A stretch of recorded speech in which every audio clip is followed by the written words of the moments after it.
All right, so over the past few years, we've witnessed social media being a major part of many businesses. But between Instagram, Facebook, and Snapchat, how do you manage it and stand out other like-minded companies? Dennis Brooks, he has a few tips. Here are a few strategies for a successful online business from online editor Dennis Brooks. Mr. Brooks says first, you have to recognize the power of the internet. He added that it is also important to identify the role social media plays in an online business. Social media refers to a whole range of platforms that exist on the internet that allow persons to not only experience content but also to be content generators.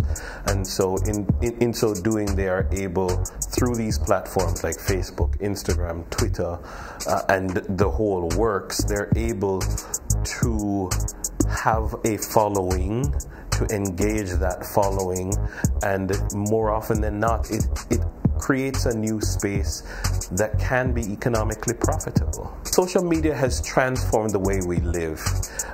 There's a famous quote attributed to Mark Zuckerberg that says, "We've moved from living on farms to living in cities to living on the internet." And that evolution in terms of how humans live and interact with each other is true of how we as a people have evolved. And so in many ways, when we look at our engagement, once upon a time you'd go to somebody's house and you would see, in the Jamaican culture, an album on their coffee table. Do you see any albums on coffee tables today? No. Social media, and not just social media, but online platforms, the internet has transformed how we do business.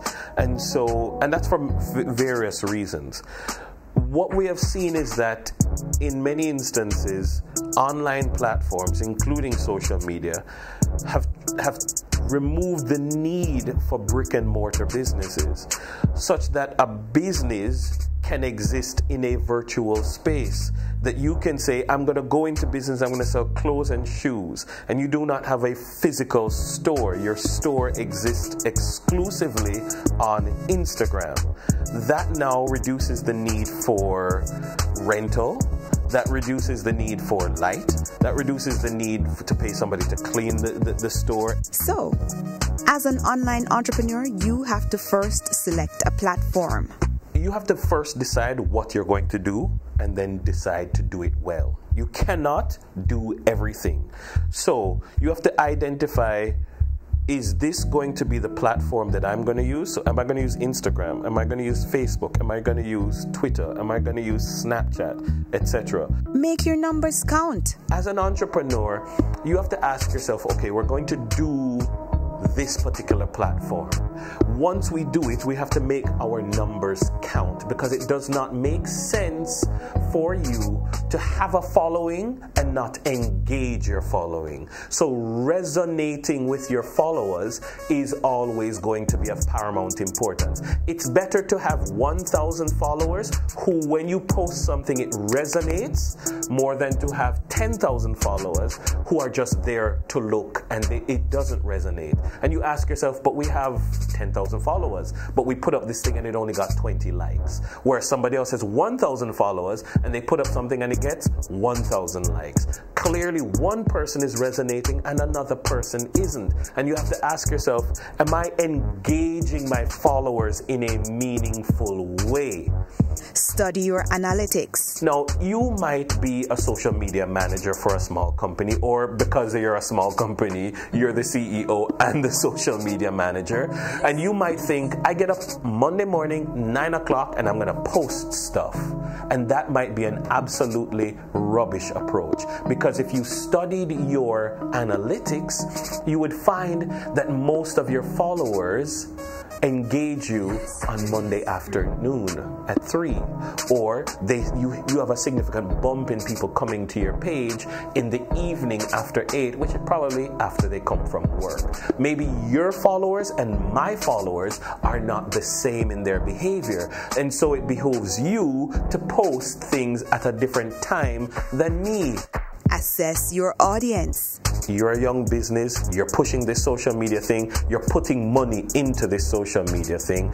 You need to assess your rate of new followers. When I say assess your rate of new followers, I mean, so every month, how many new followers did you have in June? How many new followers did you have in July, August, September, etc.? By doing so, you're looking at the rate at which new people are becoming interested in you, and how do I engage these new people? What was I doing at that time why these new people came?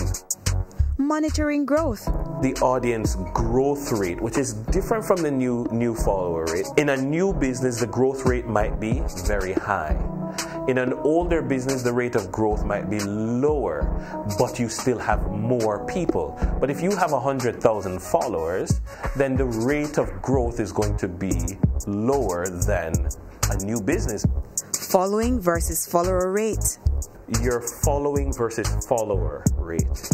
And some people like to unfollow people in order to bump their rate to make them look good. But what it is that it looks at you follow 400 people, but 4,000 people follow you, which means that people aren't just following you because you follow them. Yeah? And that's important because you want to know that people are genuinely interested in what you are posting online. Measuring resonance. You post something, nobody responded. It was a loud sounding nothing in the market. Okay? What do we do differently? Or how do we know anybody saw it? Yes, we look at likes. And although we may be doing it for the love and not for the likes is a form of affirmation. And of course, you have to have a sound crisis management system in place. People don't like to pay good money for social media because they don't think it's real work. If you don't think it's value, tweet the wrong thing from your company's social media account and you will see the storm that will come and the cleanup that you will have afterward.